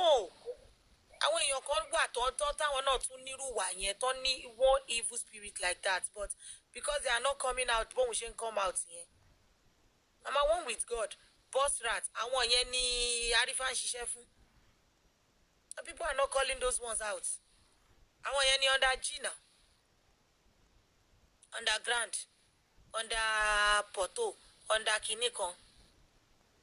Ṣé gbọ́ tí QH radio ní wọ́n ti wá bóun láti last year tó ń wá support the same thing náà lọ́nà máa inbox àwọn èèyàn láti gbà yẹn láti last year yẹn tó máa give kí lórúkọ ẹ̀ sọ̀nà expander sọ lánàá lọ́dọ̀ kínní ìgbésẹ̀ lọ́lọ́ inbox àwọn èèyàn ló ń tọrọ owó tó máa fi arrest àwọn tó wà nínú ilé àìrí kan ṣe kan ó dà pé lónù lọ́nà padà lọ gbà Tarifa sọ pé àwọn èèyàn kan lọ gba lónù lórí ọ̀rọ̀ yìí ẹ lè imagine ẹ gba lónù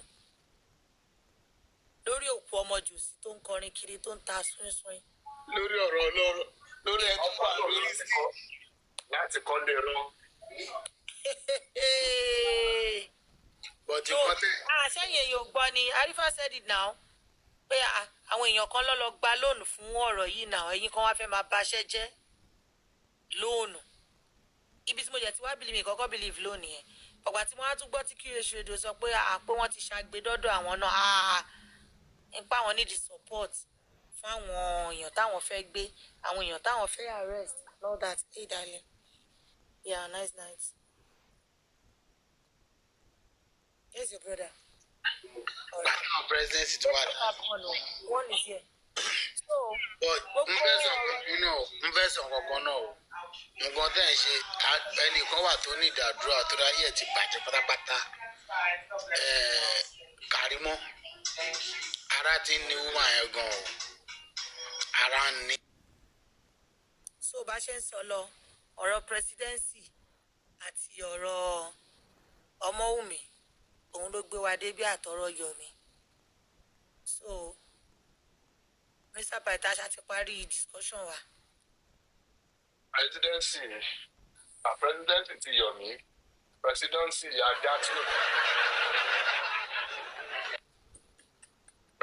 Ajatio lẹ́yìn ni presidency Yomi. So all they can do is back, they can bite. They lack the ability to bite. Èmi ti fọ̀rọ̀ presidency mo gà ní tèmi o. Lọ́wọ́lọ́wọ́ báyà bí. Bẹ́ẹ̀ ni jẹ́ra máa. Èmi ti fọ̀rọ̀ presidency jẹ pando kí n tó mẹ́gbẹ̀ẹ́ lélẹ̀ díẹ̀. Jẹ pando díẹ̀ kọ́. Ta kúlù fún presidency Yomi.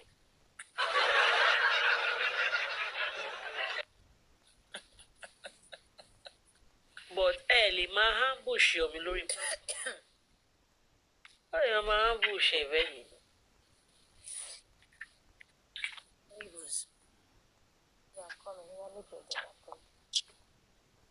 Ṣé ẹ ti pé màá lọ dà sí rọ̀fù pẹ̀lú wọn yẹn?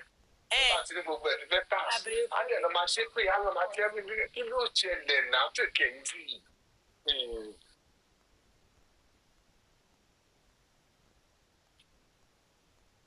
Ẹ̀yìn kan fẹ́ pàṣẹ tí mo ti ń ṣe jẹ́ kíníkan ọmọ onítọ̀hún bẹ́ẹ̀ kọ́ pọ̀ mọ́ àwọn ti ṣe kíníkan nìyẹn kí ló dé tó ń fẹ́ pèlè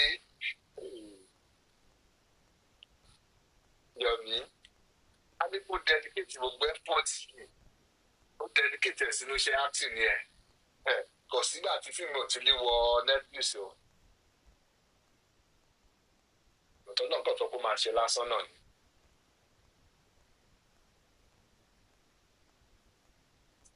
Should Yomi's father or mother, they must have done something to really displease God.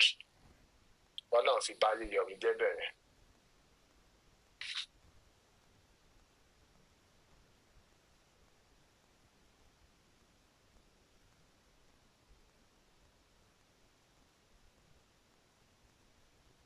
Níbi kí ló ṣẹlẹ̀?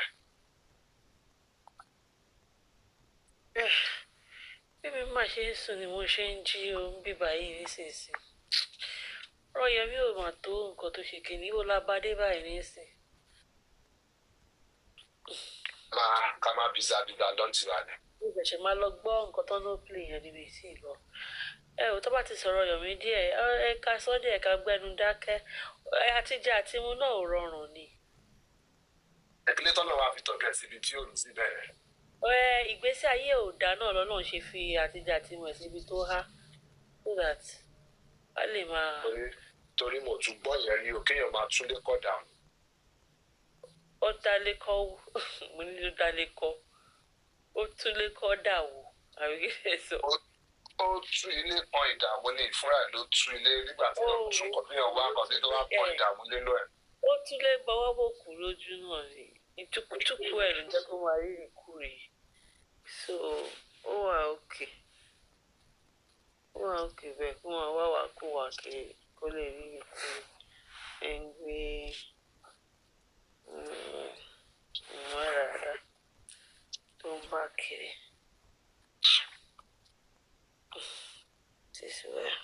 tó wà tàbí fabájà tí mo ra wọn títí bọ́ tiẹ̀ lura wọn kíkọ́ fọ́ra wọn lójú inú ara wọn wọ́n dẹ̀ kó wá sórí títọ̀ ká wá sẹ́tù ẹ̀.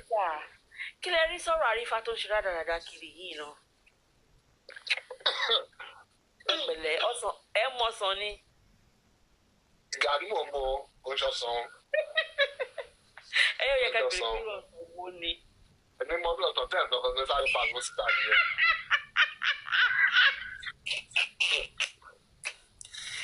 Ẹ kó bá mi lórí pílàfọ̀mù ọmọ sàn láti mọ̀ mọ́.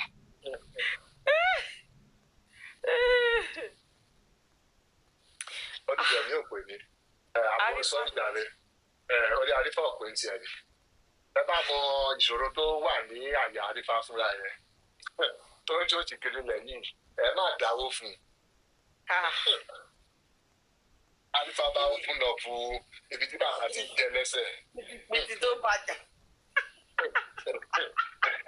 Gbogbo ilé màmá sọ pé ẹ bí òdúgbò ìdọ̀kọ̀ ní àgbẹ̀ránṣẹ́ sí.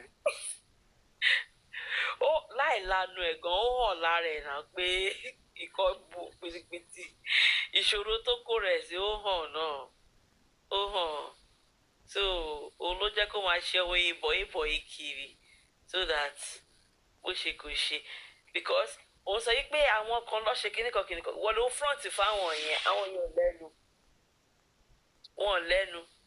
Ìkó tó lẹ́gẹ̀ẹ́ náà ni ọlọ́run ń báyọ̀ láyé jẹ́ kó má fàjọ pẹ́ sílẹ̀. Bọ́lá ń ṣe ayé ti tòun àti ti Yọ̀mí. Nígbà tó lọ́run wò kan ṣe kan ni. Ó ṣe múdà Yọ̀mí tó ń gòkè lè bàjẹ́ báyìí. Ó duplicate ẹ̀ ní o. Exactly. Nígbà tó lọ́run photocopy. Ní gòkè sísè mo ti bà ọ́ láyé jẹ́ kí ẹ replicate ẹ̀. Oh my goodness. Because this same Adifani, mo lè sọ fún yín as we are talking right now. Ìyàwó Adifọ̀ nìkan tó máa jẹ́nu lé báyìí sọ̀rọ̀ lọ́wọ́lọ́wọ́ yìí. As usual. Bí Adifa ṣe ń ṣe àgbètì ẹ̀yẹn náà, the same way bẹ́ẹ̀ ni ìyàwó ẹ̀ ṣe ń ṣàgbé kiri lẹ̀. Wọ́n hustle. I know we've been saying it nígbà yẹn pé ìṣe lọ́kì ìyàwó ẹ̀ mọ́lẹ̀ tó ṣe oríṣiríṣi fún ní police station. Though most people will feel like a coffin cruise for me or something like that. But ṣe mọ̀ pé báyìí bá sòótọ́ tiwa náà nìyẹn bí ọwọ́ cruise la máa gbede. But that is the truth. Lórí owó tó lọ ń tọrọ ẹ mọ̀ on a normal day. Bí ọlọ́pàá bá mú yàn, ẹ̀yin tẹ́ ń lọ sí police station lẹ́yìn kẹ́ máa mú kàn lọ fọlọ́pàá pé èèyàn wá ẹ bá wa tọ́jú àná that. Àwọn tó tún lọ tọ́ lọ́wọ́ ọlọ́pàá láti máa kí ló bá wa fà. Tó bá dé ẹni ò lè fara rẹ lọ wá tán láti fún ẹni 1 or 2. So this same Adifa ìlérí tó ń sáré kiri ilẹ̀ yìí káàkiri torí nǹkan tó máa jẹ náà ni. Tí à ń gbọ́ ògbó ẹni rẹ̀ kọ̀tẹ́ bá ṣe ní tìtọ́ bá sọ̀rọ̀ tó sọ̀rọ̀ síta ẹ̀ máa gbọ́n pa Adifa jẹ́yàn kan lówó. Adifa gba kíní kan bíbá. Ọ̀fọ̀ Adifa lówó security kò jíṣẹ́. Wọ́n ṣe kíní owó security yẹn nínú ti wà ń ta láti gbà yẹn. Wọ́n ṣe ń sọ ní ọjọ́ wo nìyẹn ṣe. Ó ti pẹ́. Kò sí ìkọ̀ náà tọ́wọ́ Adifa bá tẹ owó. Kí ló máa Adifa bẹ̀rẹ̀ sí ní pé kàmọ́rà àbí kàrímọ́ nìyẹn jẹ́. Pé òun lọ síbi báyìí báyìí. Òun ti dọ́gọ́bọ̀ òun ti ṣe kínní. It's all nítorí àtìmú náà ni. Nítorí owó ni. Bẹ́ẹ̀ bá rí gbogbo nǹkan t'Adifa ti ara ẹ̀ sí tó ti tara bọ̀ nínú kéèsì.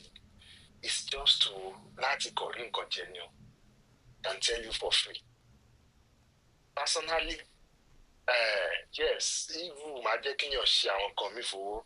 Personally, I don't for anything against anybody. In fact, Arifa can be friends to anybody, justice for Mohbad. Whether you're on Wunmi side or Baba side or anything, just let Arifa know you have some 2,000 naira for him. Arifa will betray his mother for an evening meal. So that's not the same Arifa tó wà ń fẹ́ ṣò kalẹ̀. Ẹgbẹ́ bá ti tẹ́ṣù ẹ̀ náà ẹ fún mi lélẹ̀ ẹ fún mi tọ̀hún ni. Where are my gifters? Where are my kíní kan? Ogun ẹ̀ láti ẹ̀ kí n ṣe ń bì. irú amẹ́ni àgbọn mo ti lò ń bì tó bá járe fá ló ti lówó náà bí báyìí sí kéré kó máa tí pàwọ́ bóyá bíi 20,000 coins. àwọn gíftà tèmi gan sí ilé báyìí gan gbogbo ètèmi náà ló bí wọn náà àbí ṣe bẹ́ẹ̀ mi wọlé àná my gifters are you around? Oya begin where's my pẹ́pẹ́yẹ?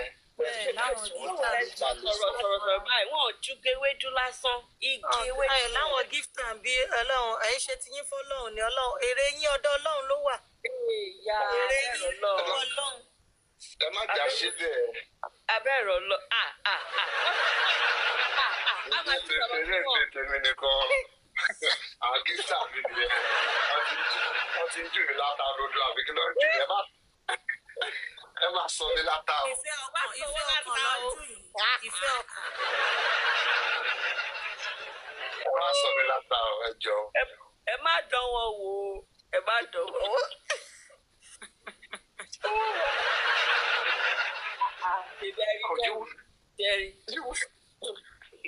You will know this is what Tarifa lives for. So you will see that at the end of the day, Eva has no conviction at all. Is a slave that will serve any master. Any master that is ready to offer him a meal ticket.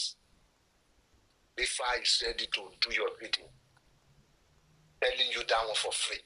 If you have Arifa's number, give him, tell him you have something for him that will put food on his table in the evening. Have so many information or send him on any errand. If I'm a as cheap as 5K. Ó máa jẹ kọjá àbí tẹ̀ rọ́dé. Tó tẹ bá rírù yẹn tó wá ń dúró tó ń ṣe ṣóun pé àwọn ṣiṣẹ́ kan àwọn ṣe kíní kan ẹ̀kọ́ wọ̀n pé àwọn ló ń ṣiṣẹ́ fún gangan. Ìyẹn wọ́n ti tó àfiṣeré ni o. Wọ́n bínú tán o. Wọ́n ti ṣeré lóòótọ́ o. Ìkọ̀kọ̀ títí mùmí wà nìyẹn. Tẹ bá answer and it shall be given làwọn máa ń lò ń táwọn. Àwọn èèyàn wà like anybody sọ̀rọ̀ sí wọn ni ọ̀rọ̀ máa ń tètè dùn àwọn èèyàn wa. So Arifa is a nobody in this thing. Arifa is just a willing tool, a cheap tool for that matter. Once you have money, pàtó jẹ́ pé ńgbà míì bí ẹ̀ ń bá wo kéèsì Arifa pẹ̀lú àwọn nǹkan tó ti wà lọ́rùn ẹ̀ ní background táwọn ẹlòmíì mọ̀ àwọn wàhálà tó wà lọ́rùn ẹ̀ yẹra ń bẹ̀. Ṣé kéèyàn tún compound wàhálà eléyìí? Ṣé kéèyàn tún dákún ṣòro ayé ẹ̀ ní àbí báwo? Èèyàn kàn tún wo ti ìpínlẹ̀ àbí àwọn ọmọ lára pé èèyàn kan náà ṣàwéèsì bí ojú 2 hours láti rọbí lórí eléyìí. Wọ́n jẹ́ ká fi sílẹ̀ jàre because it's a waste of kínní kó ti pàdídé mọ́ lórí. Orí ẹ̀ ti bẹ́ dànù ibi tó ti ń bí. Ṣé yóò ní bẹ́tà but wọ́n ti waste ẹ̀ náà nìyẹn.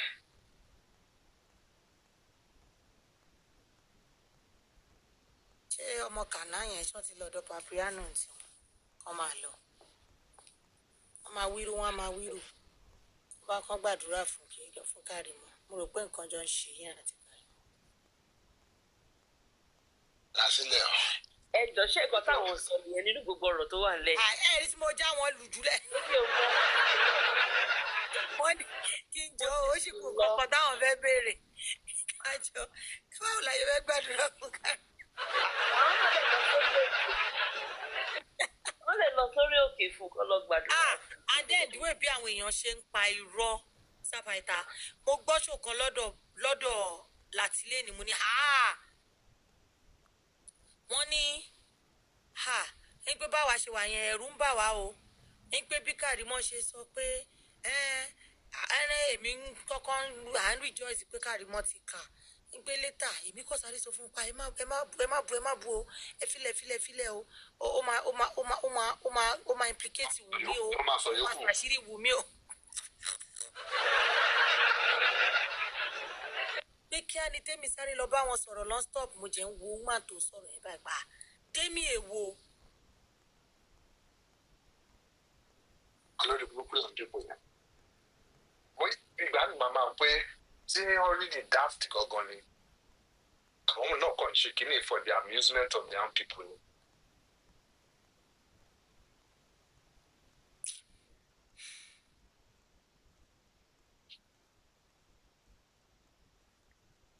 ló wá dààmú fúnra ẹbí sílẹ̀ kò níbẹ̀ ní tó bá sinmi kó wà. ẹ wo táìmù tó yẹ kó tún máa sùn wọ́n ló tún wà lọ́dọ̀ papiano báyìí tó ń ṣàlàyé. ọwọ́ ara ẹ̀ ló fi túlé tó kọ ìdààmú nínú ilé ọ̀hún. di Pythagoras ìṣọwọ́ tó fi ń pe orúkọ yín kiri ń sìn ó ṣó mẹ́ta kan mo fẹ́ sẹ́ndì sí yín ní alẹ́ àná mo kàn tiẹ̀ ń wo ṣó káàkiri mo tiẹ̀ gbàgbé kí n sọ fún yín York Daddy náà bí ẹ náà ṣe ń dárúkọ yín nìyẹn nínú àwọn ṣó tí mo ní mo lọ wá káàkiri lálẹ́ àná. ẹ̀yin àdá. York Daddy náà dárúkọ yín kí lorúkọ eléyìí tí mọ́tò àjẹkù típà yìí gúrẹ́sì náà dárúkọ nǹkan tí yín. dúkìá ń wá yín fún nìyẹn mo rántí dúkìá ń wá yín fún nìyẹn ó ní pé gbà wo lè máa wá rẹ̀ gbogbo TikTok látànà báyìí gbogbo àwọn bàbá ṣáìdì orúkọ yín ni gbogbo wọn ń dá. Nígbà ni mo ti gangan ṣé wọ́n dáa bù mí tó bá kọ̀ ẹ̀kọ́ dárúkọ mi tí wọ́n bù mí then we can still let ó díẹ̀ tó tọ́ ni mo ti rántí dúkìá ní àwọn ò lè gbà kan lọ bẹ́ẹ̀ yẹn pa àwọn ọmọ aláìkìkí Mr. Paita dá gbogbo wọn ló ń pè torí àwọn trust èèyàn táwọn. Rẹ́sì tà sí i. wọ́n ló ń dùn àwọn pé rárá àwọn ò lè gbà pé ká gbọ́dọ̀ fix ìgbà tá a máa ṣe show yẹn wípé Mr. Paita gbọ́dọ̀ respond wọn ni ẹ má bàa mi sọ Mr. Paita lẹ́nu. ẹ̀bọ̀ dẹ́ wọn ò bú mi náà ọkọ̀ dárúkọ mi ní anyway. àwọn bu yín o. ẹ̀kọ́ tí ì bu ara lọ fi bú mi bẹ́ẹ̀ sá. torí mi sọ fún yín para ń ro mí. ẹ̀kọ́ tí ì bu ara. wọn ò mọ ara yín sọ lè má fi bu ara bu yín wọn ò mọ ara yín. ẹ̀tọ́rí ìbu ara máa ń dùn ẹ ti lọ kàn pa lọ sọ́dọ̀ ọmọ sọ́sẹ́sì. àtẹ̀bá ọmọ bí dúkìá ṣe kò tẹ̀síwájú láti wọ́n ní kò tún wá mọ orúkọ yín pé sẹ́wọ̀n yí pé Ọlọ́run ti gba ẹnu lọ́wọ́ ó ti wọ ẹnu ẹ̀ sẹ́gbẹ̀ẹ́ kan wọ́n ní kò tún wá orúkọ yẹn pé. eléyìí Pythagoras yẹn. Pythagoras yẹn. bí Pythagoras yẹn. nǹkan tí bá ṣe ni kò sọ. Pythagoras yẹn. nǹkan tí bá ṣe ni kò sọ. nǹkan tí wọ́n kàwé náà tẹ̀sí fẹ́ níbẹ̀. ara rà bí fún mi ẹ bá ti rí pé ràn lọ sókè lẹ́fẹ́ dáná wálẹ̀. àbí ìdílé fún ọkùnrin kan mi. mo ní bolo òkè bolo lọ èmi ò mọ òkè bolo lọ. òkè ọ̀run ló ń lọ káwọn áńgẹ́lì tó sọ pé ẹ̀yin ìyẹn máa dá kí ló tẹ̀ wá sẹ́yìn ní gbogbo àwọn ṣe ó bẹ́ẹ̀. sọ fún yín pé ọlọ́rọ̀ wà ń bẹ̀ ẹ má wọrí. èmi gò a máa ṣe ṣó fún wọn Mr. Dúkìá ti ní láíláí gbọ́dọ̀ ṣe ṣó màá bá yín send gbogbo ẹ̀ so ẹ sọjọ́ tẹ máa ráyè a máa sọ. Gúrẹ́sì of all people. I saw to reply ni but pork idiot yẹn náà sọ̀rọ̀. mi ò láìkí máa gbóhùn bọ̀bọ̀ yẹn Ọlọ́run dárí jì yẹn pọ́ọ̀kì yẹn o ọ̀sán tí mo wọ pílátífọ̀mù wa tí mo rí pé òun ló ń sọ̀rọ̀ mo kàn ra mute ní èmi náà ni mo pilẹ̀ mo pilẹ̀ bá gbọ́ àwọn òṣèré ọdún sábàtà tẹ bá gbọ́ ṣó tí mo pilẹ̀ wàhálà ó káwọn èèyàn lára prof gorí síìtì mèyọ gorí síìtì gbà níbo mo ti rí ṣó mo ní àná ló dà kó ṣe àwọn kìíní lọ́gẹ̀ sí orí péjì wọn àwọn blọ́gà wọn ibẹ̀ láti lọ bá gbọ́ àwọn ọ̀rọ̀ tó ń jáde lẹ́nu ẹ̀. ó dẹ̀dà pé mo kọjá ń bẹ̀ lánàá in fact mo fẹ́ lọ síbẹ̀ ọkọ̀ òun pé wò ó mo ráyè wàhálà yẹn máa sọ pé yànjẹ ọ̀nà wájà wọn. ó máa sọ pé ó ní kán jẹ́ káwọn gba sáǹpù káwọn lọ ṣe DNA. gbogbo díẹ̀ nú ẹ̀ ní pé kí ló kọ gọ́ọ̀mẹ̀ntì ó dà pé wèrè kan bóyá ìṣáàkì náà wà ń sọ bẹ́ẹ̀ pé kí ni wẹ́fíà kí ni gọ́ọ̀mẹ̀ntì bá a ṣe fún tó ń sọ̀rọ̀ wẹ́fíà bẹ̀rẹ̀ kẹ̀tẹ̀ ní wẹ́fíà ọ́fíìsì àti tàwọn ọmọ pé àwọn olórí burúkú rèé o.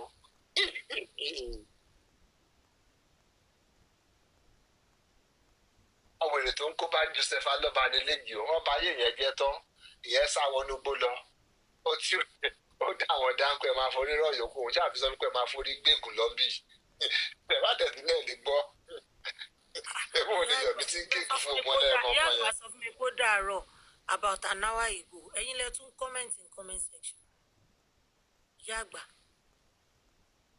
ó sì yẹ lè lọ́dọ̀ wọn kí lọ́wọ́ fẹ́ sọ ní táwọn.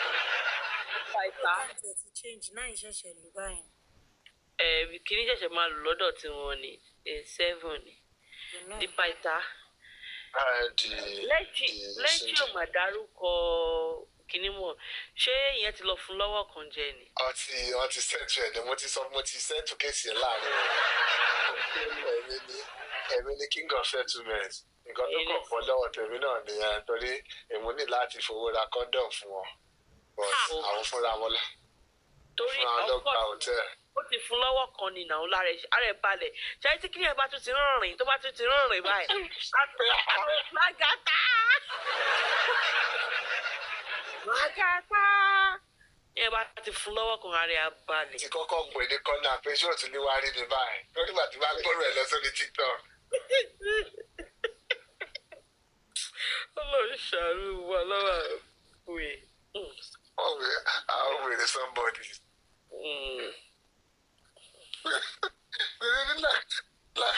Lagata is living opposite people. Sex. Only Lagata is Wumi's sister. One of Wumi's sisters. Lagata is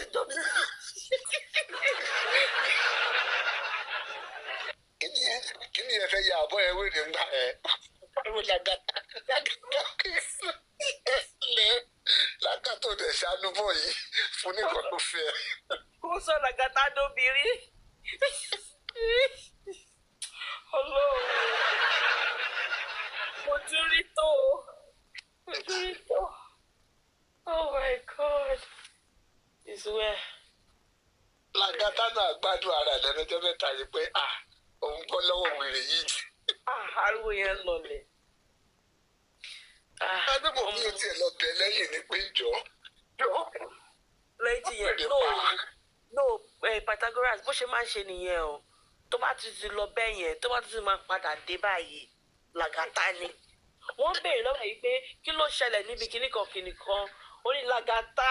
Do you know that Lagata?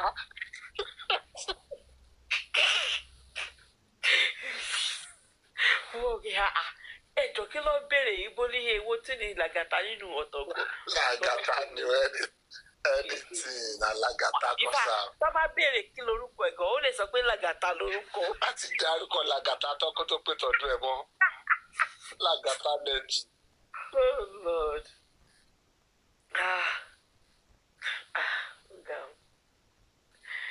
Dẹ́ Pytha ibo lẹ bá wa gbé fàdà yín lọ wá síbẹ̀.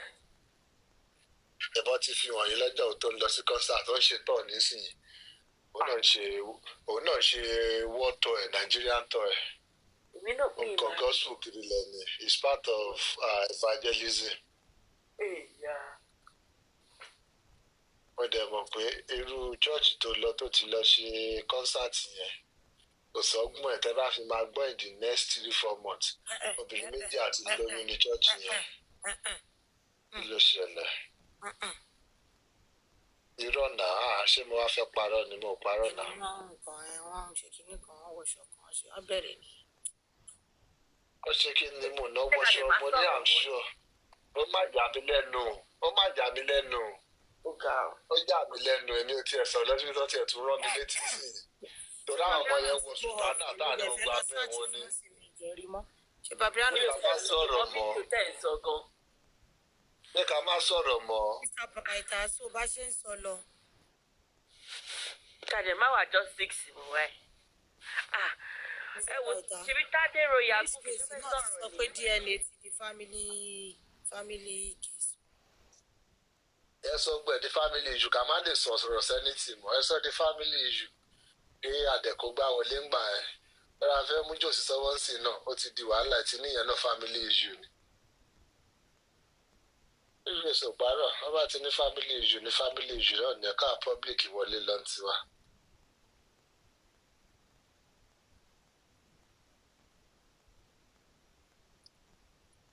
It's okay, no wahala. Let's see how everything.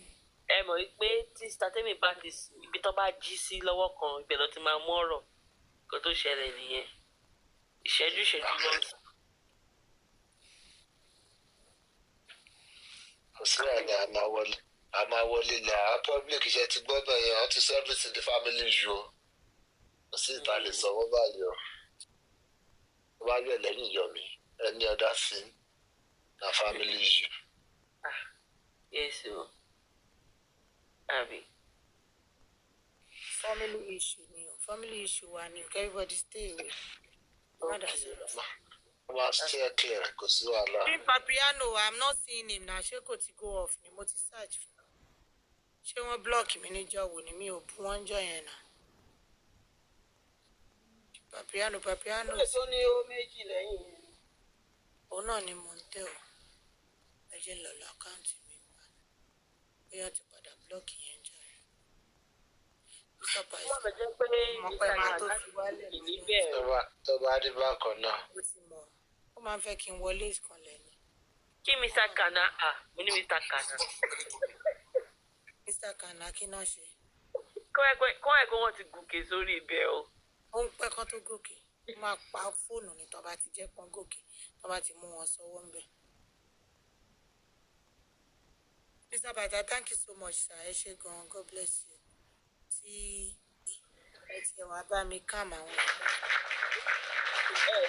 nígbà wá tèmi ni mo sọ wọn ò ní gbàgbọ́ wọn á ní ẹbí tèmi ṣe máa ń ṣe nìyẹn.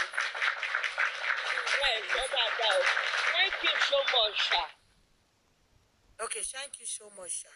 Thank you so much, sir. Ọ̀túnba ìwọ ni Papiano is with Yomi tẹ wá ń táìpù fún wa ṣé ẹ gbọ́ bá ṣe ń pè yín láti àná tẹ wá ń sọ Papiano is with ẹ má mú mi. ọ̀pẹ fẹ́ máa fi ń ṣe pankẹ́rẹ́ nà bébí yìí dáa. If na play, may you stop am. If na play, may you stop am, abeg. Mr. Python, all right, the Python. Ó dàrọ̀. Yá Yomi ti lọ ń gbé lámbà fún wọn ló ń jà láti sọ. Lámbà Yomi ò lè tán. Ó lè tán. Mr. Pythagoras. Ẹ bá ṣe ń gba bí yọ tó máa gba bòmí mú yín. Ayé kò lè tán. Yomi Lord of Lamba ni. Sábà máa mú fún wọn yẹn. Papiano is still working. Èèyàn kan ní Yomi go and rest please. Wàhálà ti fẹ́ pa Yomi o, ẹ̀mí ò balẹ̀ o lórí ẹjọ́ èmi gan ló fẹ́ bẹ́ẹ̀ ìjà níjà yìí. Wàhálà mọ́júmọ́ ìtílé ìní fi mọ́ ìrìn. Ó ti bẹ̀rẹ̀.